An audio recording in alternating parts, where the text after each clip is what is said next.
Flipping the Classroom with Nonfiction Writing Using Effective Teaching Strategies.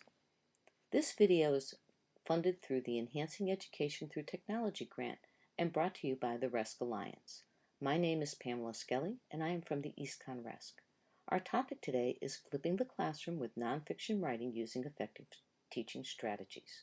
The resources for this project are at the wiki space http://flipetswriting.wikispaces.com. During this video, I plan to address the following objectives. 1. Participants will understand the concept of flipping the classroom as used with nonfiction writing, which is an effective teaching strategy for writing instruction. 2. Participants will view a flip the classroom model for a nonfiction writing lesson using Raft. 3. Participants will plan to use the ideas and model presented to redesign their lessons to flip the classroom for their students. The concept of flipping the classroom can be applied to any subject, but in this video, nonfiction writing is the effective teaching strategy addressed. Next, a model will be presented of how a typical lesson can be used for flipping the classroom. Raft is a writing strategy that helps students understand their role as a writer and how to effectively communicate their ideas and mission clearly so that the reader can easily understand everything written.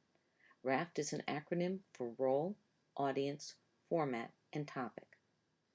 The lesson selected is entitled Slavery in the United States, a Culminating Raft Assignment by Christine and Taya. The lesson file is available for download at the wiki for this video and at the Teaching American History site.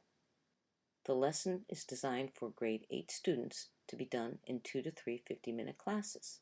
Raft is a technique for structuring the writing prompt to guide the students as they work. To flip the classroom with this lesson, the majority of class time will be devoted to the students' writing with teacher guidance. For most lessons, an aspect of flipping the classroom would be to have the students responsible for pre-work before classroom instruction.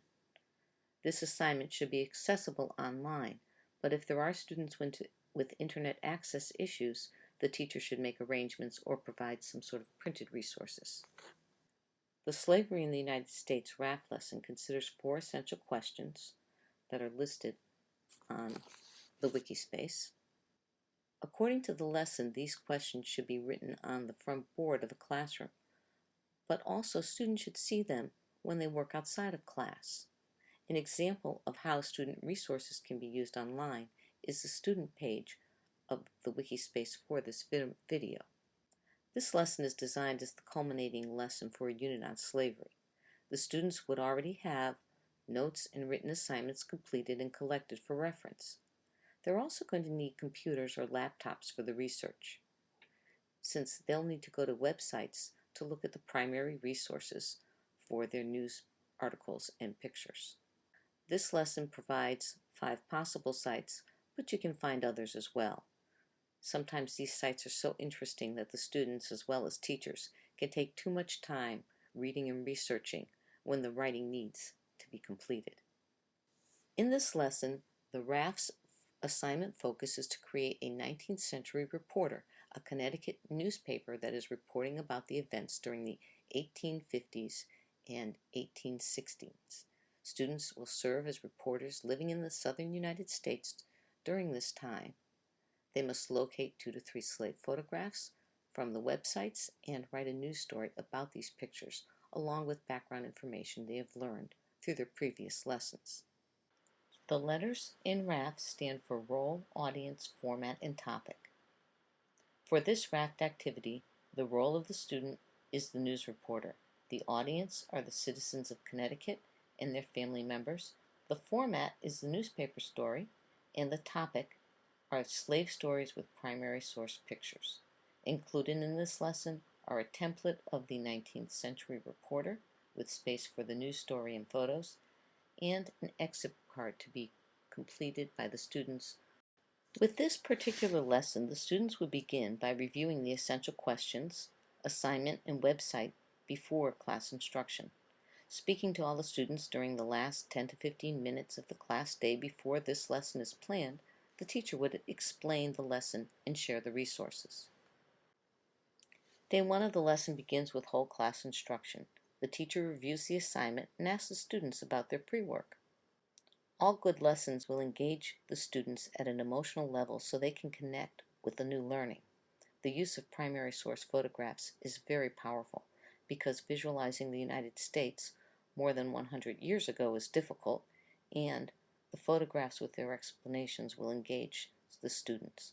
During the lesson, the students would be using laptops and the newspaper article template.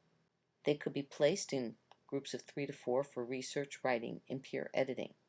For the remainder of the class time, the students work on their individual articles but can help each other with proofreading and editing. The teacher monitors how the students are doing, answers questions, and provides feedback. The teacher can work with the smaller groups to teach or reinforce a necessary skill for the assignment, differentiating instruction for those who need it. At the end of the first class, students can take their assignments home to work using their flash drives. On day 2, the teacher starts with a quick whole class discussion of questions, comments, and insights from the student. This is their second and last day to complete their articles.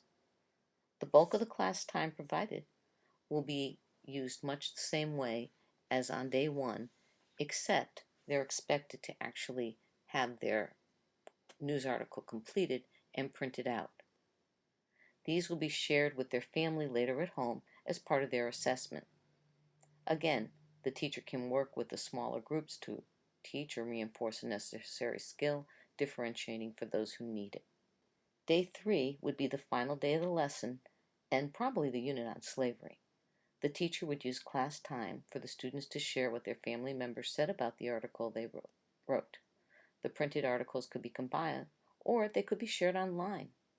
This lesson also has an exit card for students to respond to one of the essential questions. This video demonstrates one example of how to redesign a history lesson to flip the classroom with the intent on using class time for active learning. This shift also moves the responsibility to the students since their homework is to view, read, or prepare for the work during their class time.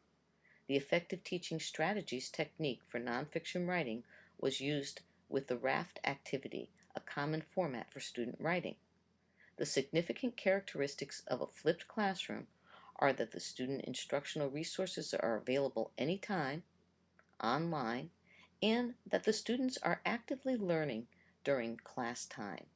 In other words, instead of the teacher lecturing a whole class and giving homework, students can view the instruction before or after class, and during the class time, the students are working on what might have been their homework. By doing work during class, the teachers are better able to monitor students and differentiate instruction. In summary, you have seen, first, the concept of flipping the classroom can be used with nonfiction writing, which is an effective teaching strategy for writing instruction. Second, a flip the classroom model for nonfiction writing lesson using raft in history. And third, how you can use the ideas and model presented to redesign your lessons to flip the classroom for your students. Next steps, the nonfiction writing, one of the 10 effective teaching strategies, can be used to flip the classroom, and the raft format supports this activity well. For more information, resources, and examples, remember to visit the wiki designed for this project at flipetswriting.wikispaces.com. Thank you.